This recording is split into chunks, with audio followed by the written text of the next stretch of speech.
Good evening. The Rancho Board of Education meeting for Monday, October 25th, 2021 is now called to order.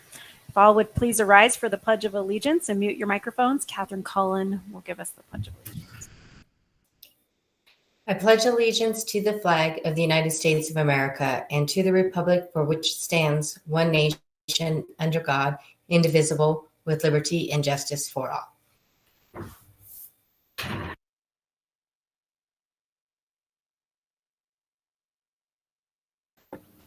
Thank you, Board Member Cullen. Okay, can we take a roll call, Kim? Yes, we can. President Galbraith. Present. Vice President Morgan. Present. Secretary Scott. Okay, I understand she's not going to be here this evening. Board Member Cullen. Present. And we have a quorum, 3-0. Okay. All right. Thank you, Kim. All right. We'd like to welcome everyone out to our meeting tonight. We especially like to welcome all those who came on for our commendation tonight. We're always happy to have commendations. To start off our meeting tonight, we'll have some introductory comments by the Superintendent of Schools, Dr. Visu Cleveland. Good evening, everyone. I have several comments, and most of them are good news comments. So I hope that you will enjoy some of the successes that our students have experienced over the last couple of weeks. Our first awards will be discussed this evening by Melanie Archibald, who is the Executive Director for Facilities. Last week, there was a CES conference. Part of that conference was designed for facility staff. Rio Rancho Public Schools had 5 individuals who received the Ben Lujan Maintenance Award. It's the top award in New Mexico for this department. And as I said, Melanie will talk a little bit about this really outstanding achievement.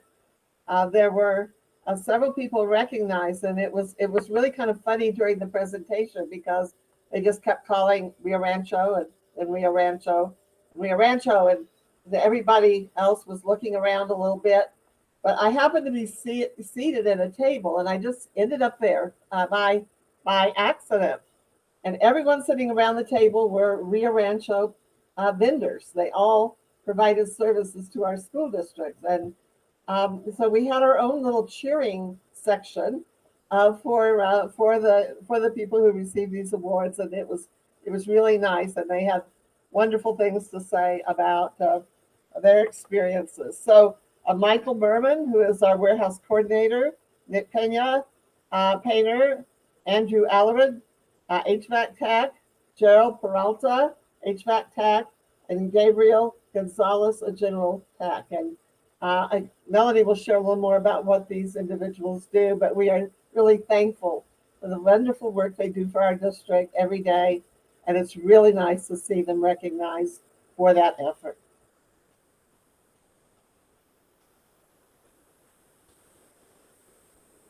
We've had a lot of wonderful news in terms of our bands the last 2 weekends, and so at the Nmsba Marching Fiesta, which is considered to be the state championship that was held last weekend, Rio Rancho High School finished 3rd and Cleveland 4th out of 24 competing bands. And our band staff for Rio Rancho High was listed there. We go back a minute.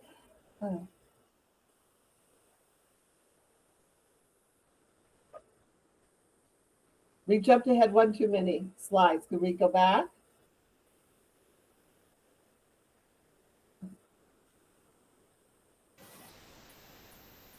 I think you skipped this one to start. Okay. Yeah, I put it in the first. Okay, I'm not handling the slides, so we'll do this one first.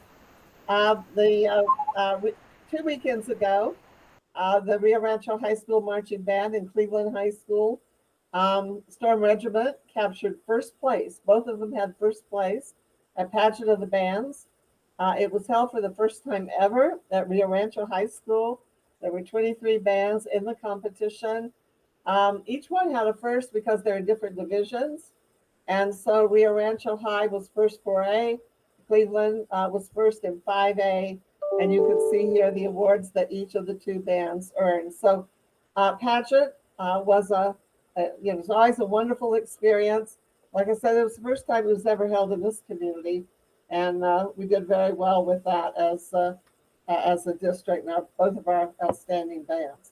Okay, let's go to the next one now.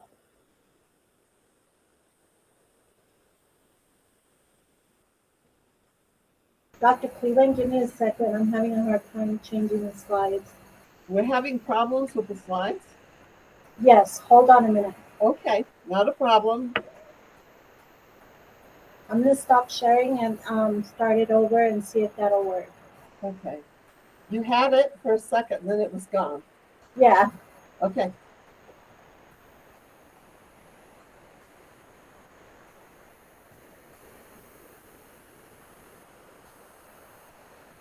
Okay, you got it now. There it is. I'm sorry. Well, last weekend, that ZIA, which is the state championships, Rio Rancho finished third, Cleveland finished fourth out of 24 competing bands. Again, a really strong showing. And the Rio Rancho High School band staff, you can see there Mr. Matthew Cesares, who is the director of bands.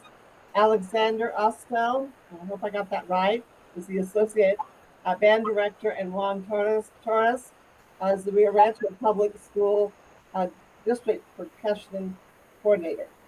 And then the Cleveland band staff, Daniel Holmes is the director, Joshua DeMay is the associate band director, and Juan Torres again works with both of those bands. An upcoming attraction next week is the Tournament of Bands, and this one is in New Mexico State University, and it is not just New Mexico bands, but a large number of Texas bands, and Arizona will be competing. So this is not a one-state competition, but there are bands from other states as well. So good luck to them this weekend. I know they're going to continue to do a really fine job. Just want to congratulate them on the hard work that the students, the players, of course, and all of the parents and community people who support our band effort. So again, congratulations. I'd like to just share a couple of things too about Costa del Sol Elementary School and their character pumpkin contest. The students were asked to decorate pumpkins that reflected a storybook character that they liked. And so they displayed these in their media center. And I can tell you they demonstrated their characters creatively and artistically. Beth Pendergrass and I had a chance to go and visit, and I want to show you a few slides of their work. And I want to certainly congratulate the principal, Dana Petro, all of the staff and students and their families. As obviously this was quite a community effort, and some of the pumpkins were just absolutely wonderful, and all of them were fun to see. And I'm sure you've read a lot of children's literature books. You know who these characters are. And so these are just some of the ones that we have some pictures of. You just couldn't take pictures of all of them. We have everything, obviously, from Darth Vader to Captain Underpants to almost anything that you might have liked to have read to your children or as a child.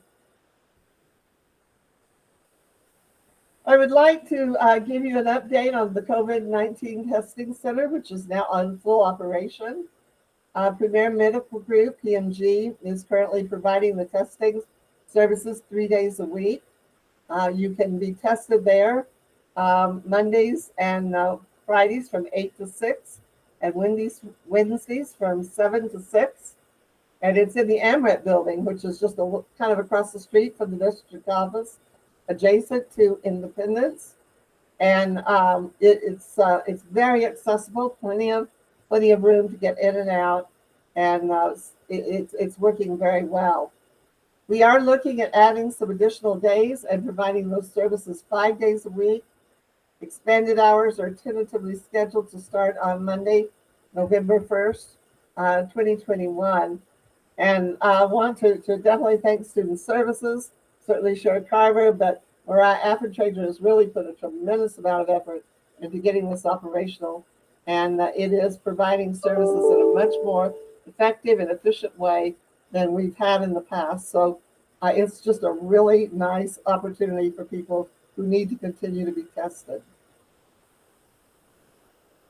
As I said, PMG is providing for surveillance, symptomatic, and close contact testing of the site. The results are rapid responses, and most are sent to the staff and students within just a few hours of testing. So you get that information back very quickly and can act on it. So signing up, how do you do that? There's an online registration process, and it's on our website. Once you sign up, you can take as many tests as you need to take. So if you're testing weekly or whatever, you only have to register one time. And so that's a really nice convenience for the staff or for families who need access more than one or two times. So it really is a very simple way. You just have to show your PR code, and you get that when you register initially. As of this morning, the site has been active for just 1 week, and we've already processed 250 tests. PMG with staff and student or parent written permission will also provide those results back to the school district, which also allows us to act on them more quickly. And again, there is no cost to the district, no cost to a staff member or to students. All of the costs are being underwritten by the state, and we find that to be a real incentive for people to take advantage of the opportunity right here in Rio Rancho. This evening, the primary purpose of this board meeting will be our legislative priorities, and we need to finalize the board's legislative priorities for the upcoming session in January. This year, it is a 30-day session, so it is generally limited to budgetary items, unless there's an item or items that are on the governor's call. The governor can put anything on the call that she would like to have. But except for that, it is pretty much limited to finance and budget. Beth will be leading the discussion and receiving the input from the board, and hearing the ideas and the things that you want to be sure that we emphasize, not only with our delegation, but with other legislators in general. And we also have some pretty aggressive timelines that we need to meet, and that's one of the things that we need to move on fairly quickly. We have always two other platforms, legislative platforms, that we work with, and that is the NMSSA or NMSO, the administrators. Then the board has its own, the New Mexico School Boards Association has its own legislative priorities. We adhere to those as much as we can within the scope of what the board has approved. So the board is, it's really important that we get that direction and that we get that very quickly. And at some point, we'll probably go over the two platforms just so we can see how closely aligned we are to both of those organizations. And then just a quick reminder, the City of Vision the city championship for football is this weekend.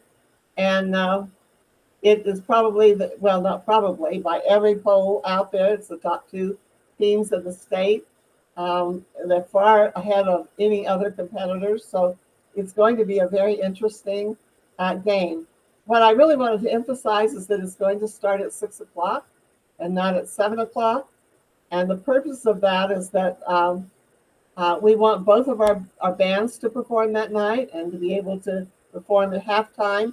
And also the bands will also be leaving very early at 6 the next morning for the tournament. And they wanted to stay, and the community and the schools wanted them to be able to attend the entire game.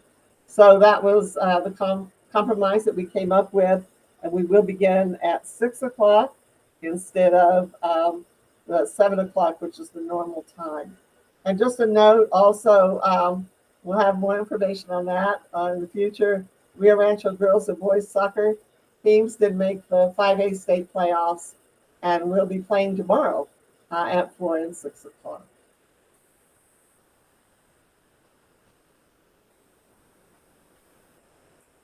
If there's any questions, if not, I'll turn it back to President Galvin.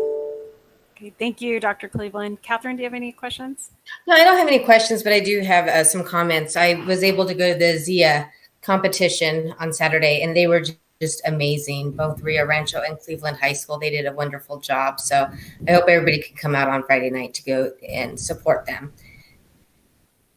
Thank you. I wish I could actually gone to that. I have a couple of kids that I love who were doing those things. So that's awesome. Thank you for that comment. Anyone else? Jeff, do you have any? I have less people on tonight. Jeff, any questions or comments? No, I'm all good. Thank you. Okay. That's great. All right. Thank you. We'll move to our next. Okay. So for our next item is to approve the prioritized agenda and proposed time allocations. Any questions or movements that need to take place on the agenda? If not, is there a motion? This is Board Member Catherine Cullen. I move to approve the agenda with proposed time allocations. This is Board Member Jeff Morgan. I second. Okay, we have a motion by Catherine Cullen and a second by Jeff Morgan. Kim, can you take a roll call vote for us? Yes. Vice President Morgan. Yes. Board Member Cullen. Yes. And President Galbraith. Yes. Motion carries 3-0. Thank you. Okay, for next is our public comment section. We received 2 public comments. Pull those up. We received 2 public comments this time. Our first one, I'm just going to read these through. There's only 2, and they're on the same subject of masking at the school.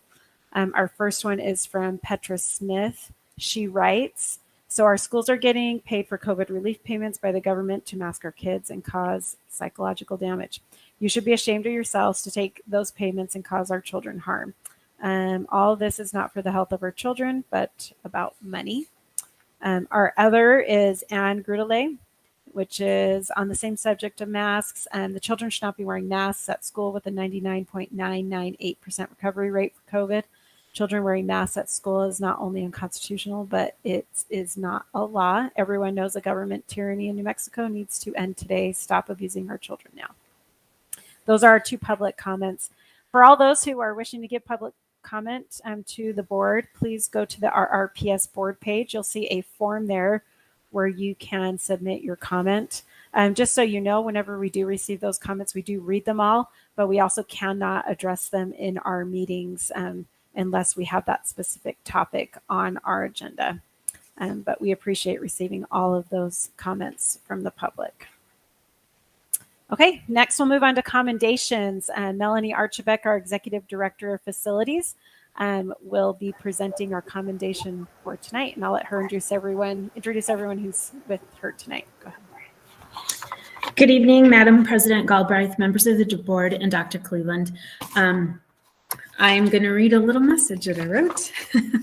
On Monday, October 18th, 2021, the State of New Mexico Public School Capital Outlay Council awarded New Mexico Public Schools with the Ben Lujan Maintenance Achievement Awards. At this annual event, New Mexico school districts are recognized for executing continuous quality and reliability in their facilities maintenance and custodial programs.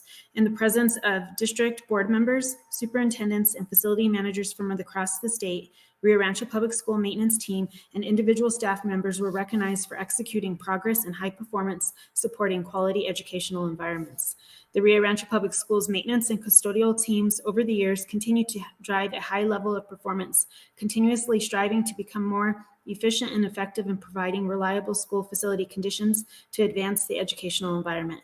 Districts and individuals receiving these awards are to be highly commended.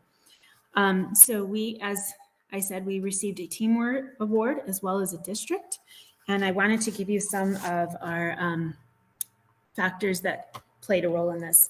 So completed work orders, 97%, and that's 16,425 that our maintenance team and grounds completed. The percentage of preventative maintenance work orders completed was 98%, and the number of PM work orders completed was 3,473. So we do continue to strive higher every year. Last year was a very challenging year because we had to shift quite a bit on how we approached things. And we just had a much different role, and we still do today, but I think we're a little bit better versed in it after a year involved with it than we were last year. The individuals that received the awards was Michael Mernon. So he is our warehouse technician. I don't believe he's with us tonight. He had prior obligations. Nick Pina, he is our district painter, one of our district painters. I don't believe he's on with us either. Andrew Aldred, HVAC technician. I'm not sure if Andrew's here. I'll ask when I'm done. Gerald Peralta is another one of our HVAC technicians. And Gabriel Gonzalez, he is our general maintenance at Rio Rancho High School. I think I'm the only one representing facilities, but I know I'm proud of all of them. We all attended the award ceremony, and they were very excited to be recognized. So it's something we deeply value in our department. All right. Well, thank you, Melanie. I'm sad they're not on, but I totally understand that they can't always come out to all of these meetings. They So I have just wanna very say- early, sorry, they have very Yeah, no, early schedules. Yeah, no, I believe it. Yeah, that's totally fine. And I mean, and I'm sure they want to spend some time with their families and such. So I just want to say thank you, though. I think this is amazing. And I think you said it where, last year was an unusual year, and still this year is a difficult year. And to be able to do all these things, and I didn't get all the numbers written down because I think I was in awe of some of the large numbers that you were putting out there. But it is amazing that they were able to accomplish so much with all of the just all the different things that obstacles that we've had this year. So thank you to all of them. I'm just so grateful we have such a great group. You have such a wonderful team that you get to work with, which is amazing. So Catherine, did you have anything you'd like to add? Said that was I'll tell you, Molly, that's a great percentage of the completions. I mean, that's amazing work, and just shows how dedicated they are as a team to our school district, and we really appreciate it. I've gone to these awards before, and it's just so wonderful to see Rio Rancho get named in so many of these awards, and really great individuals that are taking care of our schools. So thank you. Thank you. And Jeff, do you want to add anything? Just want to say thanks for everything, and that's a lot of work. You're right. Last year was a tough year trying to get a lot of things done, and for you to be with these guys every step of the way, thank you so much. I really appreciate that.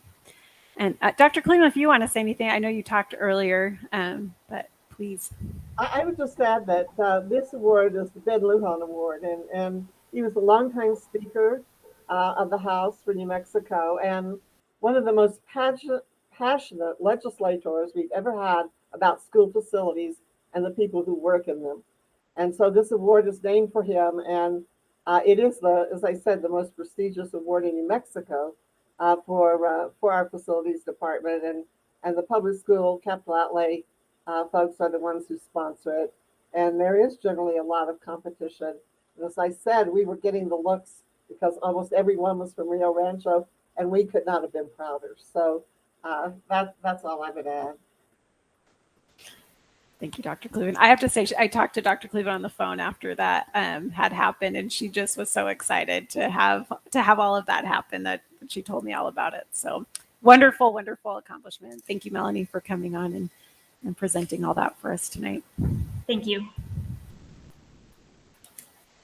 Okay. For our next item is item H, it's a report. So determine our legislative priorities. So we have Beth Pendergrass, our Chief Communications Strategy and Engagement Officer, who will go work through this with us tonight. Good evening, President Galbraith, members of the board, and Dr. Cleveland. I am here this evening to discuss the board's legislative priorities for the 2022 legislative session. Next slide, please. As you're well aware, our next session, which begins January 18th, is a budget session, but we are anticipating a special session sometime the end of this year between Thanksgiving or Christmas to discuss the focus on redistricting. So we're still waiting for a date on that. As soon as we know, we'll share that with the board.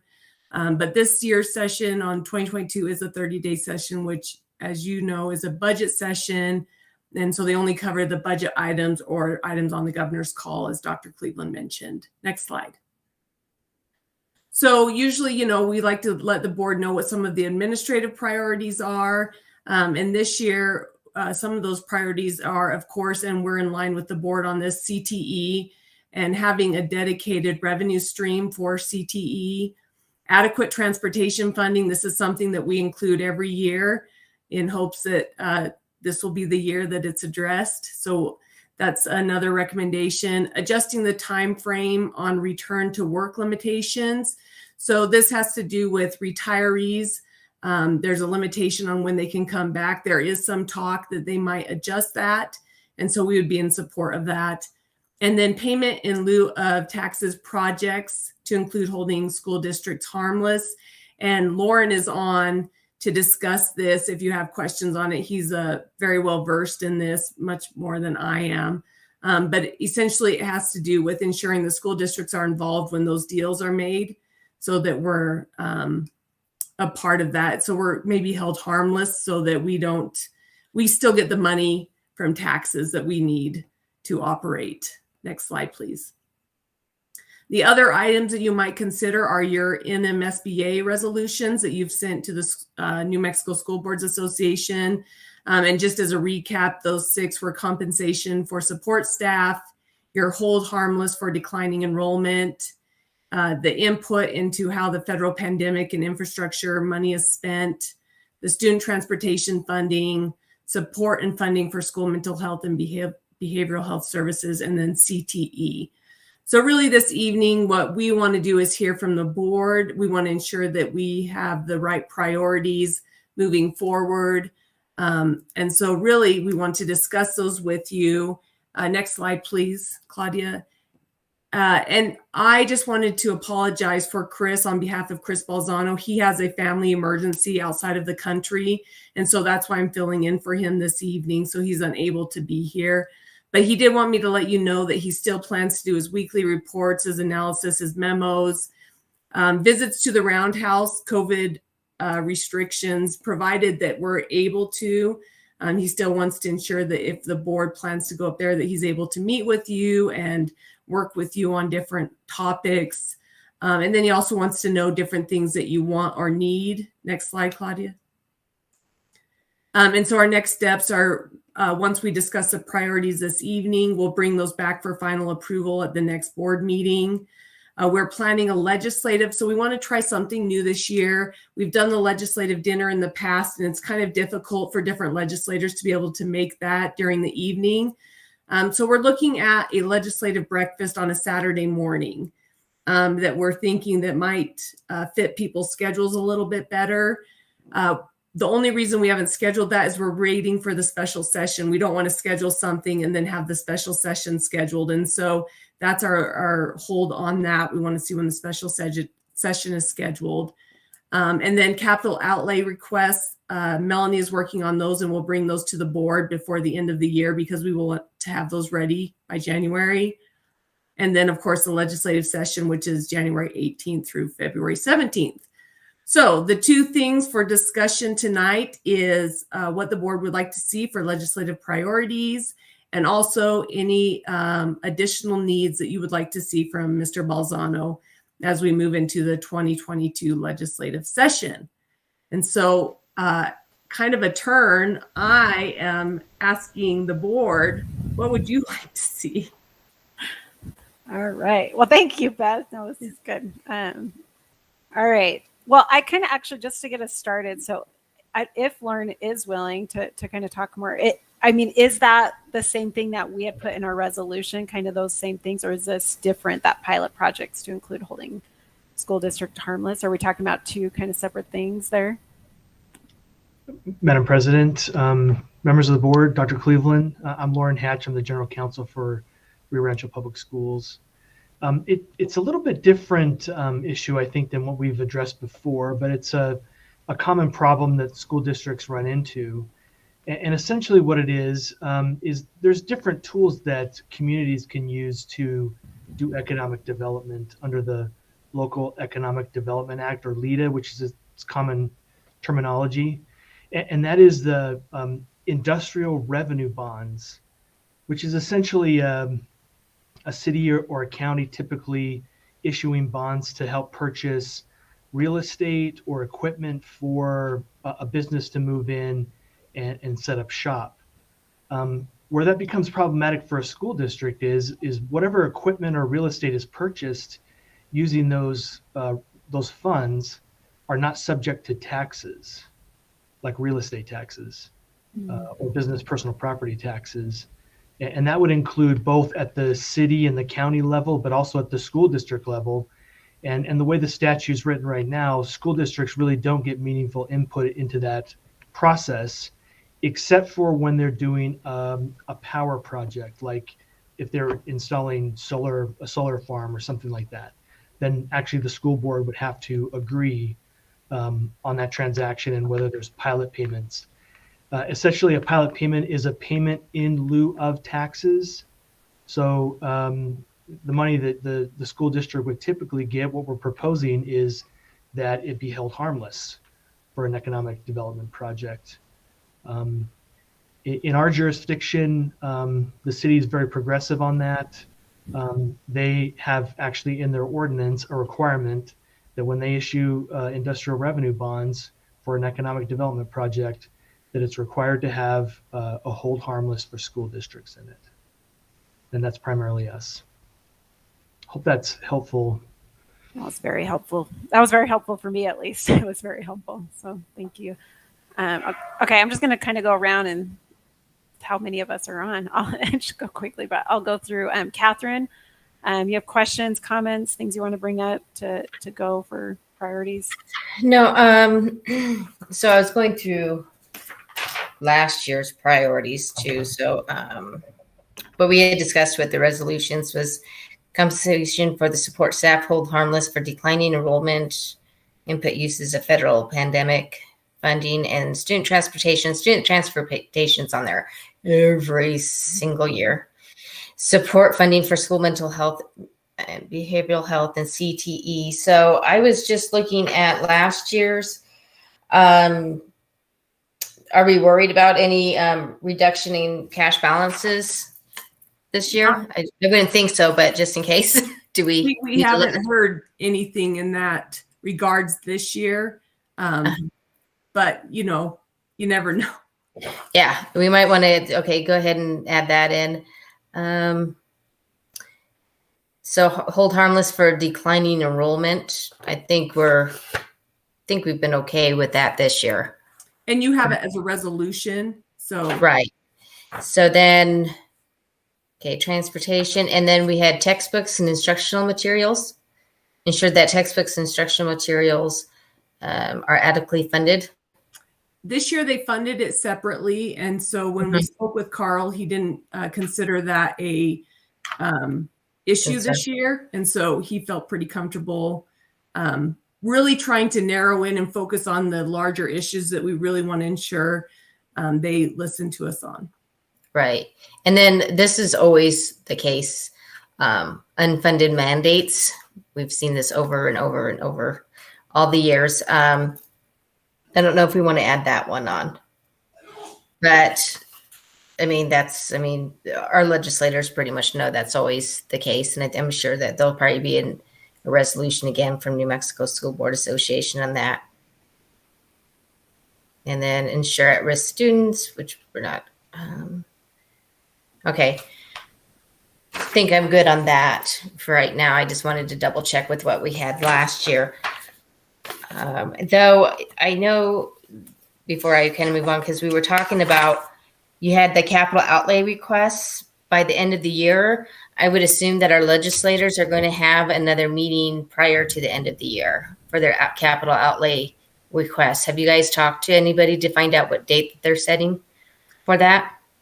Chris has been working on that. Unfortunately, he's out of the country dealing with his family issue. So I don't have that date, but I will follow up and get that date.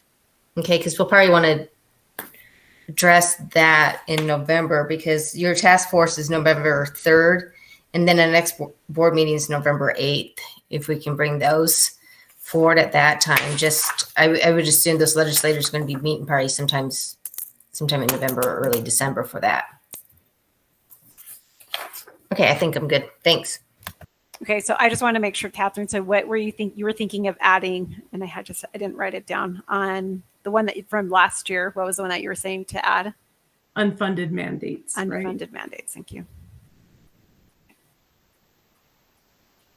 And then, all right, and then Jeff. Yeah, Catherine Cullen, board member Cullen mentioned a couple of things, student mental health and also transportation. The one thing I want to ask, I posed this question a while ago. I don't remember exactly when it was that I was asking about the marijuana bill that was going to be passed. And it looks like they're in the process of passing that. I was asking where will funds come from? Are they going to give schools funds from the passing of that marijuana bill? And at that time, he didn't have an answer for that. So I was just curious, how would the schools be impacted with that bill? Because I know in other states, they're impacted by that. Not directly, but they are impacted by that. So that would be the thing I would ask. Okay. Okay. Are you looking at just for like the positive impacts, like as far as money coming into the district from that, or? Well, yeah. I mean, I'm not in the form of soliciting, but it's just that a lot of states that has passed that bill, they fund a lot of programs that support schools. Like in Colorado, they fund lots of parks and lots of recreation things that schools are impacted by that. So that's the reason why I'm asking.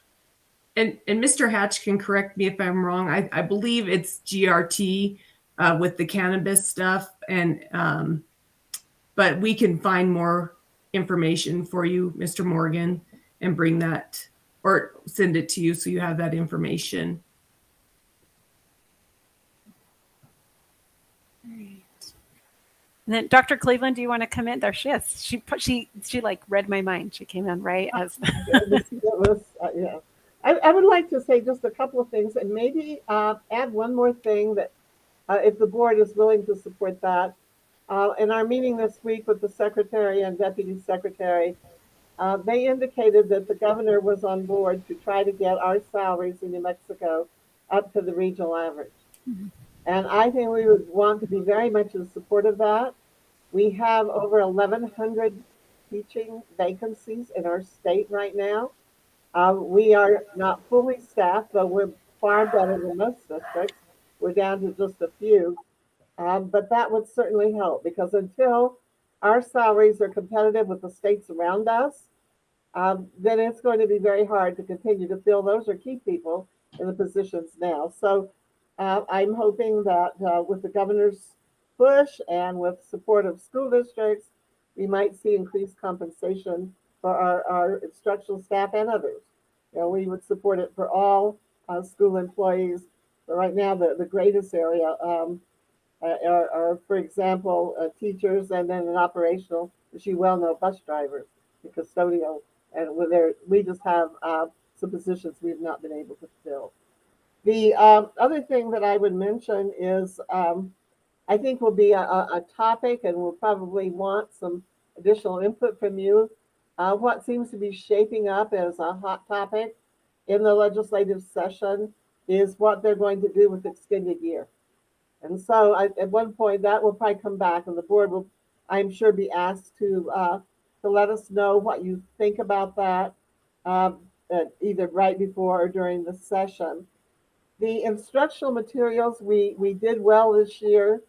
The Yazzie Martinez lawsuit says they are to cover those costs. And we were really pleased that the state did that this year, and hope that they'll continue to do that so that we can have complete adoptions. And so we saw progress, and I think we want to acknowledge that and be appreciative of that. Transportation, we're told that we're going to get it fixed this year, but I could see some of you smiling. It's been a long battle, and that is also in the lawsuit that they will pay transportation. We continue to be over $1 million in the hole. We've had the state come in numerous times They can't tell us any additional efficiencies, anything they could recommend that we could do better. They say we run one of the best school transportation departments. And of course, nobody's running a very successful one right now because we don't have the staff to run the buses. And I would just add one or two other things with regards to that. We're short drivers, but what is now compounding this situation, and we spoke today in cabinet about, is we're seeing the inability to get the parts for buses. And if you can't get the parts and you can't replace them on the schedule that's set, you're not going to be able to run your buses. So we really now have a double threat in terms of transportation. One is keeping the buses maintained, and we won't run buses that are not. I mean, we just won't do that. You can't put children on a bus that is not safe, and we don't intend to do that. So what is the solution? And one of the things that we kicked around and was, to ask the state to consider using some alternative drivers like the National Guard or some others to be able to man all of our buses. We did have some unfunded mandates to Board Member Cullen's comments. Probably the area where we saw the greatest unfunded mandate this year was in training. And we had a lot of costs for training, a lot of hours that were asked of staff beyond their workday, and the inability to have money to pay for substitutes or other expenses. So it was in the area of literacy and in terms of professional development, we had a lot of unfunded mandates this year. State is backing off on some of those or giving us more time, which will be helpful. And then my last comments, it'll just very briefly to add a couple of points about pilots. The rationale for that is that when you bring in new businesses, which are wonderful for the community, we still have to educate the children. We still have to provide teachers and classrooms. And so how do you do that? And the other piece for it is that we do not get, as many states do, impact fees that would offset some of those costs. And when the discussion historically was about impact fees, the discussion was, well, school districts don't need that because they're not responsible for infrastructure. But increasingly, we're being asked to do that. So it is, I really need to look at that whole situation in terms of how we can continue to deliver high quality education. We believe that's one of the key factors in people coming to Rio Rancho. It has been for the last 20 plus years. We want to be able to keep our schools at that level so that people and businesses will want to come. We need to be able to provide. So pilot in lieu of taxes is very, very common across this country. You see it lots of places, and it is an important consideration. My last comment is we've had some couple of times where we didn't have that, and you would go to Santa Fe and you'd be before a legislative committee, and they would say, well, we're not really very interested in giving you any support if you give away your tax base. So there needs to be some conversation about that, about what is the right package deal that will encourage economic development recruitment, but also allow school districts to be able to provide quality education, because we know that almost all companies who come seek that out. A really important factor in whether they will come to our community or not.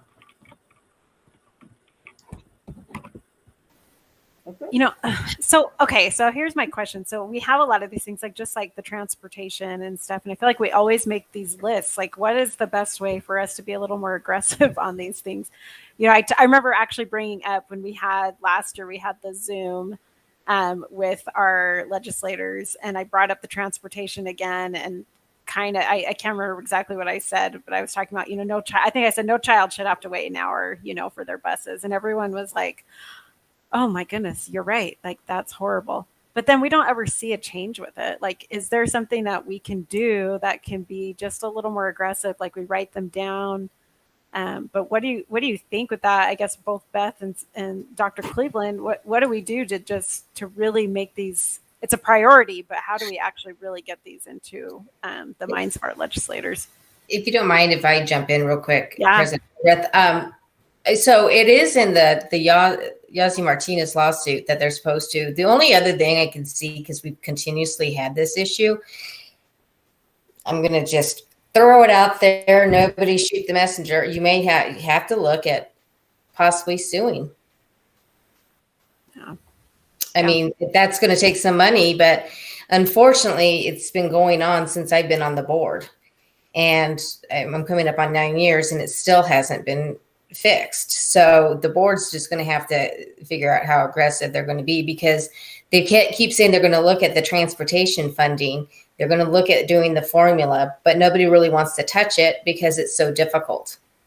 So, and then weren't they going to, Beth, last year talk, or Mike, that they were going to cover that difference? We were supposed to submit them and let them know what our shortfall is, and then they were supposed to give us that. And my understanding is it didn't happen.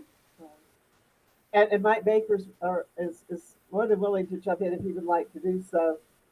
There has been an unwillingness to address the fact that the formula is not working, and you often hear it said. I have heard it said, "Oh, it's just Rio Rancho and Las Cruces. So why are we worried about it?" It's no longer just well, it's a big issue to us. It's a big issue to Las Cruces, but that's not true at all. Farmington is now dealing with shortfalls. Gadsden is now dealing with significant shortfalls. So the pattern that's developing is that the medium-sized districts and the largest district, of course, Albuquerque, which is in a different category, we're no longer alone. And the lawsuit said that it had to be done. So, you could go out and do a separate lawsuit, but really the easiest way would be go back to the court and say, this part of the decision has not been addressed.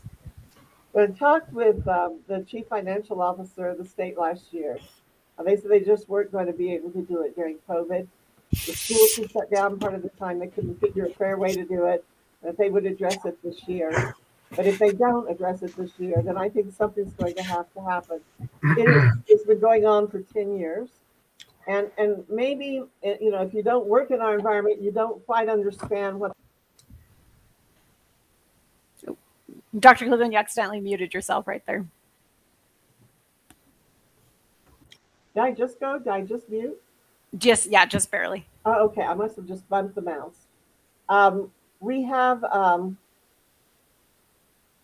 We've had this for 10 years. What it really means, I would want the community to understand what it really means. What it really means is $1 million+ comes out of your child's classroom every single year. So we pay our drivers less because we don't have the money. That's a factor in retention. It may not be the only factor, but it's a factor. We don't have sufficient buses. But even if they gave us more buses, if you don't have drivers, more buses aren't going to do you a whole lot of good. And so it's in being able to support the program. And it's the most important thing is when they say Rio Rancho gets a certain amount of money per pupil for teaching and learning, we have to subtract that $1 million+ out of there because that comes right out of the classroom budgets. So it is something that other districts do not have to deal with. And so, waiting to see what they do this year. If they ignore it again, then I very much agree with Board Member Cullen. We're going to have to do something because we cannot keep doing this. And you cannot manufacture drivers out of thin air. And you cannot, you have to have money to repair and keep your buses well maintained and on the road. And you have to have the adequate staff to be able to operate the bus depot. I would add that we're not alone in this. This problem is across the country. It's not just New Mexico, and we do have a shortage of drivers. But for us, it's just a little bit harder than it's been for a long time, which has been hard enough. So we've got to have additional resources to be able to run the system the way we want to and not take it out of our classrooms. And I think we've got to get realistic about the cost for transportation. And just in closing, 2 or 3 times they sent teams down here with the intent of finding what we weren't doing very well, or what we could do better, how we could be more efficient. I've never had one recommendation from the state on how we could do a better job in running that. We have had top-notch people running our transportation department, and they've done a really remarkable job. And what we usually find is they're leaving is just, you're doing a great job. But we can't keep doing a great job when we don't have adequate resources to do it. So I do think we have the opportunity. They tell us that they're going to fix it this year to be in compliance with the lawsuit. Last year was an unusual year. We'll see. And I really hope that this year they will take it on. But it is a, it is a problem. And I don't know what we will do, honestly, if we can't get parts for buses. And I don't know what we're struggling now to meet all of our routes. And the last time I heard, I don't know right now for sure, I think we have 11 routes that are not covered, which means those drivers have to go back and do double duty, which puts everything behind. And as we talk about extended year, many districts are expanding their school day. Well, that's almost impossible for Rio Rancho and Albuquerque because we run 3 tiers. Las Cruces runs 2. Most districts run 1 or 2. And that makes it even more difficult for us to be able to do some of the other things before and after school that other districts are able to do. But again, if they could magically give us the buses, we wouldn't have the drivers right now to operate them. So there's really not much point in pushing for that. I feel we can do better in terms of staffing, recruiting, and retaining. And my last comment, I probably that's how I'll end, is we train people, and they're really good at what they do, and then they are enticed to go to the private sector, where a CDL license can pay so much more. And so we spend all the time and effort educating them, getting the certifications, getting all of that, and then they leave us shortly. Some do leave us shortly for more lucrative professions that utilize that CDL license. So it is a complex problem, not one that can be fixed easily, but one we've got to find a solution to, because it impacts every single instructional decision we make. It seems like every time we discuss it, the challenge is that it's buses that make it difficult to do that. And buses should not be driving all the instructional decisions in the school district. So I very much agree. We need to find a way to get this resolved. We have one bus that we won't have parts for 26 weeks. They're all stuck on those. I would assume they're all stuck out there in the ocean right now, and all that just sitting there off the shore right now is right.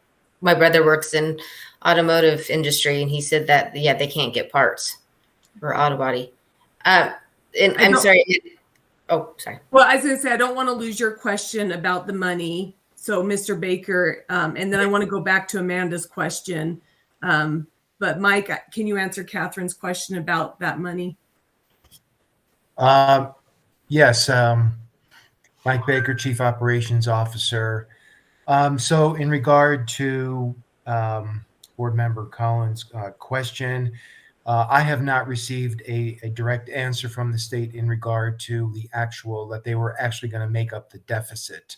The last communication I was involved in is I traveled down to Hobbs in this past June, testified in front of the Legislative Education Committee, Study Committee, and they were trying to get passed through the committee the notion that PED would actually do a study on the formula.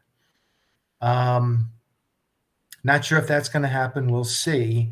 Unfortunately, there's not much political will to actually get this done. And the reason why is because many of the districts actually receive a surplus on their transportation dollars. So because of that, most of the legislators don't really want to change the formula. So there are a number of districts, I'm not even aware of all of them, like us, that have a deficit in our transportation. So I guess we'll see if PED actually gets funding in order to change that formula. Yet to be seen. And then I wanted to go back to Amanda's. Did that answer your question, Board Member Colin? Yes, it did. And just real quick, I know you want to go back to Amanda real quick, but I will just say what's kind of funny is they say there's only several districts, and then they should just give us the money if it's only several districts.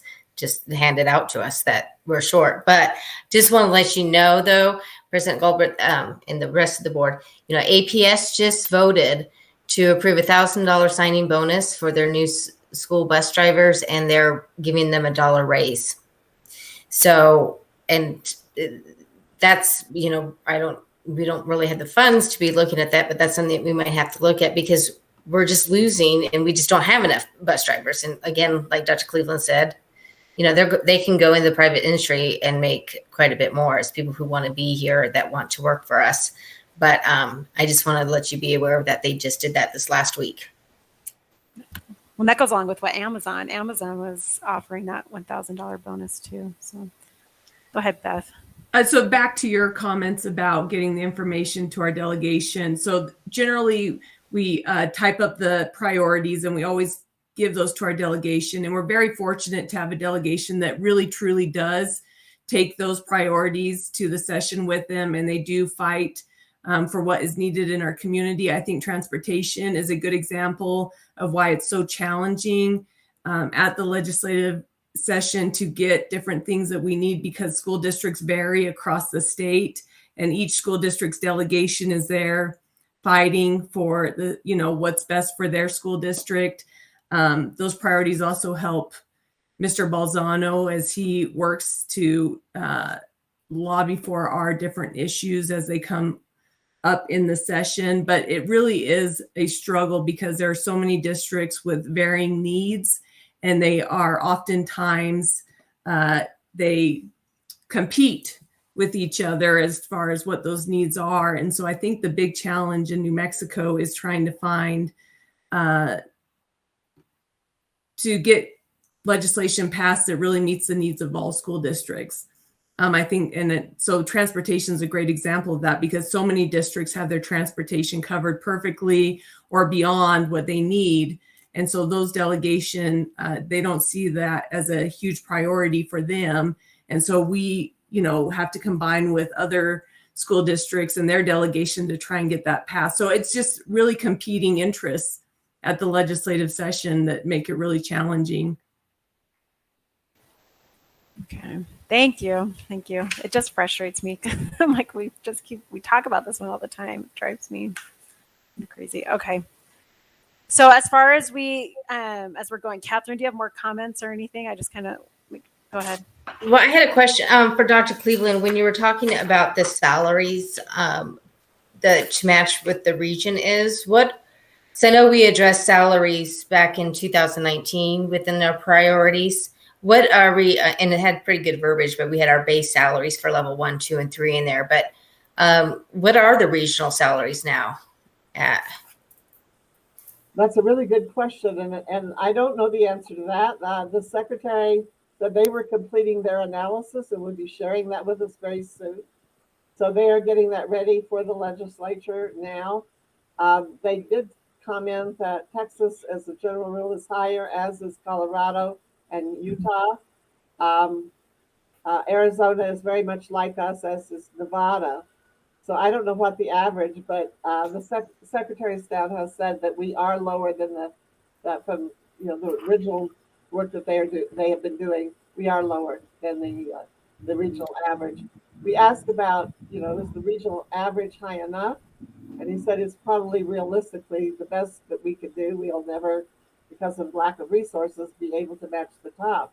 But at least if we're competitive with the region, that will help us be more effective in our recruitment.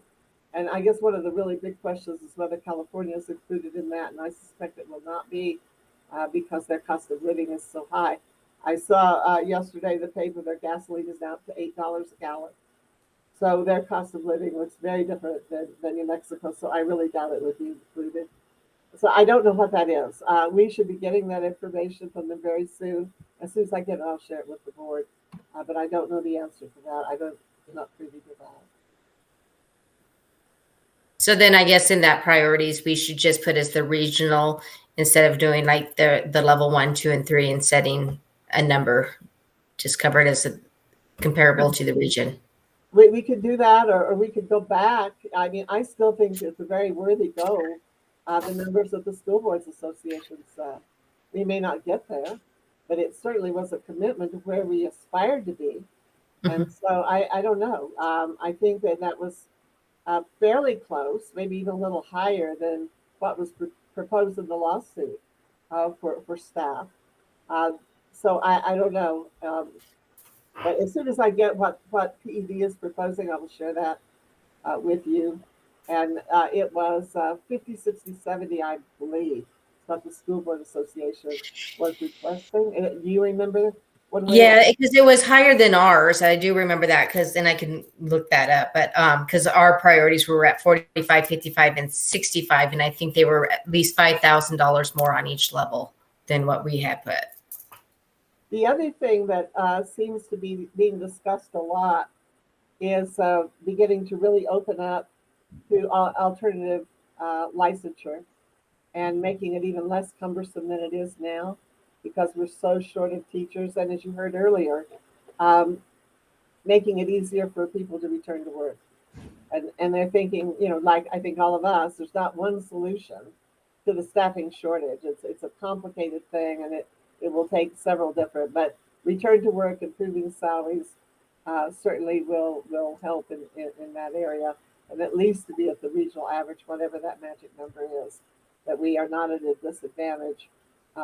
We saw years before the pandemic, but certainly through the pandemic, a large number of our teachers in New Mexico left for Texas for salaries that were significantly larger than what we could offer.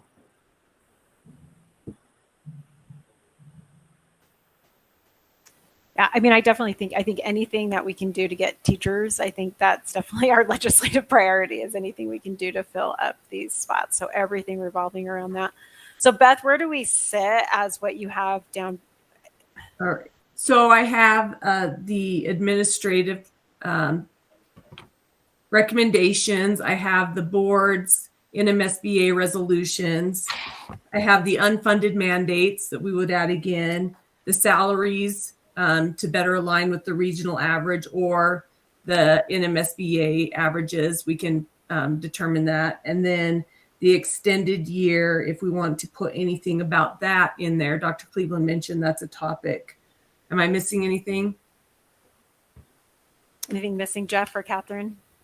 No, and Dr. Cleveland, not very many districts took advantage of the extended year, did they? This last I had. There were a good number that did, but it certainly was not statewide. And there were a lot of districts that did not. And the issue with extended year last year was how tired people were. And also the one of the biggest challenges, especially in smaller rural communities, that they barely can recruit people during the traditional year, much less an extended year. So there was a lot of districts who passed on it, but there were a good number who did participate as we did. And so that's, and I think you're going to hear a different kind of discussion maybe this year. That extended year might not just look like adding the days on at the end of the year. And we've already done something related to that, and we'll share with you a little bit later as we report on some of the things going on in the district. But adding them on at the end of the year when people are tired doesn't always seem to be the very best approach. And there are other ways, such as longer hours instead of longer year. But again, longer hours are problematic for us. How much earlier do you want to start your high school? Or how much later do you want your elementary children coming home?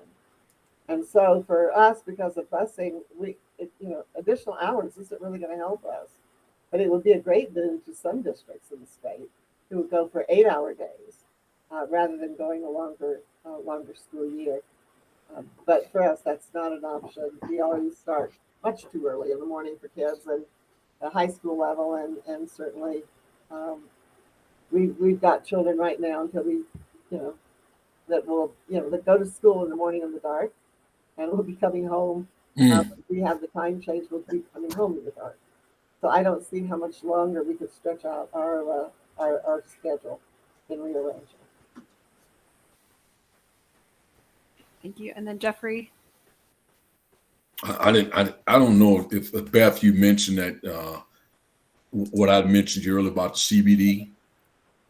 Okay, I didn't hear you say this. Okay. Oh, well, if you want it as a so I was going to find you the information, but do you want an actual priority where we ask them to dedicate some of those funds to schools?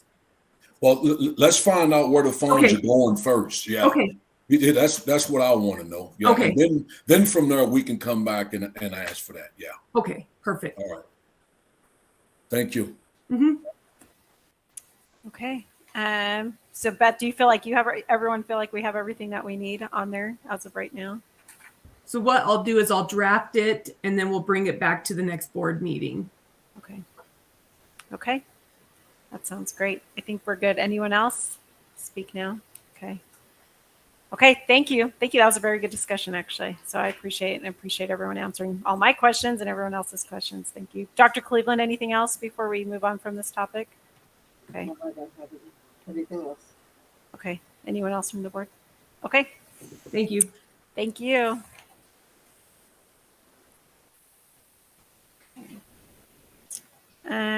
Our next item, sorry, I have to get back to my notes. Okay.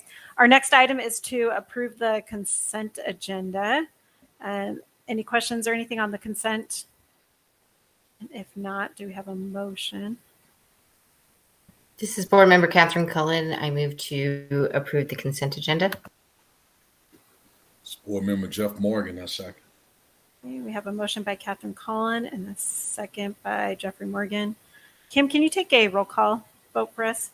Yes, Vice President Morgan, Yes. Board Member Cullen, Yes. President Galbraith. Yes. Motion carries 3-0. Thank you.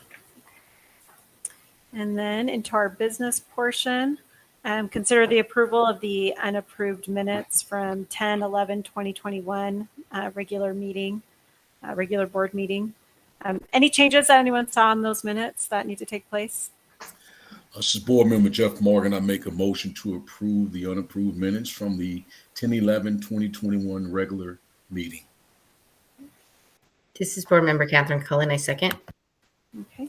We have a motion by Jeffrey Morgan and a second by Catherine Cullen. And then Kim, if you could take a roll call vote for us. Vice President Morgan, Yes. Board Member Cullen, Yes. President Galbraith. Yes. Carries 3-0. Thank you. Okay. And we're going into advanced planning. So for advanced planning, November 1st, 2021 will be a board work session at 5:30. That will actually be in person in the, is that correct? And Dr. Cleveland and I were texting back and forth. Are we good with that, Dr. Cleveland, doing that one in person? Yes. Yeah. Okay. So Okay. so it's changed. Yeah, it'll be Sorry. in person. Yeah, All so right. in person on November 1st for that board work session to go over that our student board rep. Okay. And then November 2nd, we will have the regular local election. I hope everyone will get out and vote. Early voting is going on right now. November 3rd is community input on capital outlay task force at 1. November 8th, a regular board meeting at 5:30. And then November 11th is the Veterans Day holiday. So, oh, am I missing? There's much more. We also have parent teacher conferences coming up for elementary and middle school on 22nd and 23rd, Thanksgiving break, 24th through the 26th. December 2nd through the 4th is the Nmsba annual convention. And then December 13th will also be a board meeting at 5:30 p.m. So go ahead, Catherine. Amanda, did you read to make sure that Secretary Scott can make the November 1st? Because I didn't realize we had the November 1st set up until I pulled this off. Okay. I think she just emailed. I think Kim just emailed us the confirmation I think it for just it. went out. Yeah. Is that so is that going to work for everyone that's here at least? for us? Yeah, for me it is. Jeff. Yeah, I'm here. I just thought it was virtual because you got virtual on here. That's the reason why I was asking. Yeah. Yeah, because I just know that 3rd is November 1st. So I'm just thinking Secretary Scott. Yeah, let me check in with her. I'll check in with her. And sorry about that. I didn't get word that this was in person until shortly before the meeting. So, and you're fine. I had just sent it to Dr. Cleveland to see if we could do that in person. So that's why it's yeah. Thank you. I was just seeing that because of Secretary Scott's business ends on October 31st. I'm sure it doesn't end, but I know. Well, I think it is very busy actually for the next week. So exactly. That or two. So I will double check that with her. Okay. Anything else on the calendar? Okay. So with that, then our meeting tonight is adjourned. Thank you all so much. Thank you.